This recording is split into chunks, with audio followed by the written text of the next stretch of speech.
Hello, this is John with Saul's message for Tuesday, November 6th, 2018. Today he is reminding us that life as a human is a game that we are collectively dreaming, and he offers us wise counseling to help us to awaken. What you are experiencing as humans seems extremely real. There is only love, God, the supreme and infinite intelligence, the divine wisdom, the infinite field of conscious awareness. How you define what is beyond imagination or definition is immaterial. And every conscious sentient being is part of and permanently connected to that divine field and receives from it everything that makes life and consciousness possible. More and more of you are beginning to allow yourselves to open to an awareness of the possibility that you have an eternal connection to something far, far greater than your human form and its temporary identity. This is part of the awakening process, to know that life is not just a one-time experience of being human. It is allowing yourselves to know that incarnating as a human was a choice you made to experience the unreal, separation from source. What you are experiencing as humans seems extremely real, and as humans you do need to respond to the situations that arise and deal with them as you think fit. But of course you often have within you conflicting opinions as what is fit in the moment that has arisen. Often there is uncertainty, fear, suggesting one or more courses of action, with love, compassion, honesty suggesting another. Frequently uncertainty wins, and then later doubts or regrets arise as a person realizes that they have not been true to themselves, or they feel that they have won by defeating the system to gain personal advantage over another or over the system, and a sense of guilt results.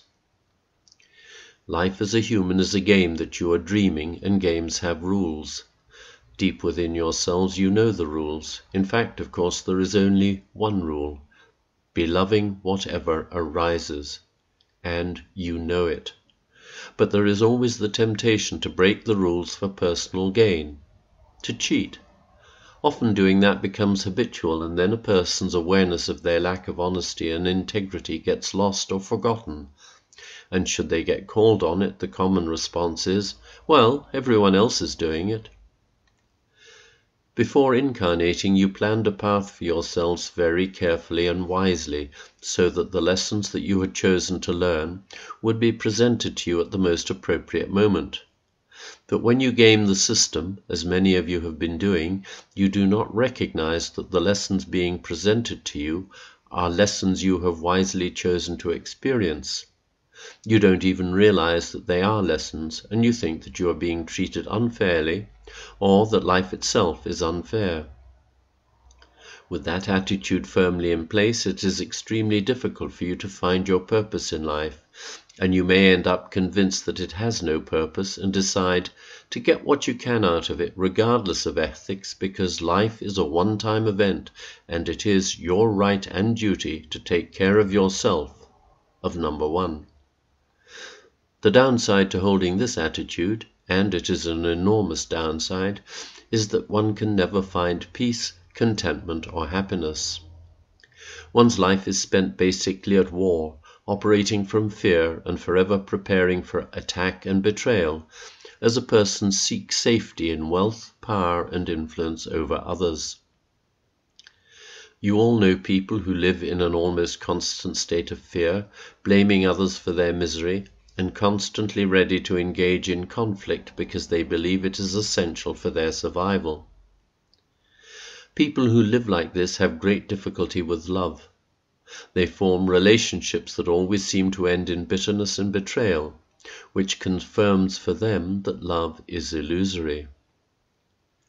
To move forward from experiences of this nature to a place that allows and encourages them to live lovingly is almost impossible, unless a major disaster or catastrophe engulfs them.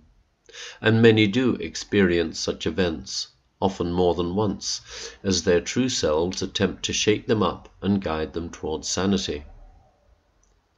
You have many organizations that have been founded to assist those who are addicted, and those who are serving as active members of such organizations are doing wonderful and holy work. Slowly it is becoming apparent that drugs and alcohol are by no means the only addictions, and addictions have now generally been recognized as illnesses, not crimes, that require the help of others to enable healing to occur. It is a very tough road to rise from the ashes of addiction, because addiction, once it is acknowledged by the person involved, tends to destroy any sense of self-esteem, replacing it with an intense sense of shame and guilt, and frequently with a death wish. When a person finds that within themselves, it is very hard for them to believe that they are loved, for they hate and despise themselves. To love those who hate themselves is a very daunting task, because they frequently attack very viciously those who would assist them. Nevertheless, assisting them is an absolutely essential task, and those who engage in it need enormous support so that they do not burn out or get drawn down into that terrifying abyss themselves. Truly, love is the answer, the only answer to every problem that besets humanity. And there is only one problem pervading humanity, and that is the belief in separation. However, it appears in a multitude of disguises, which makes it very difficult to recognize and identify unless and until people become aware that there is only one. The one loves itself deeply, unconditionally, infinitely, and every sentient being is a part or aspect of the one. At the depths of itself, it knows that it is love. The task you all have as humans is to remember this divine and unchanging truth. The big question is, how are you to do this?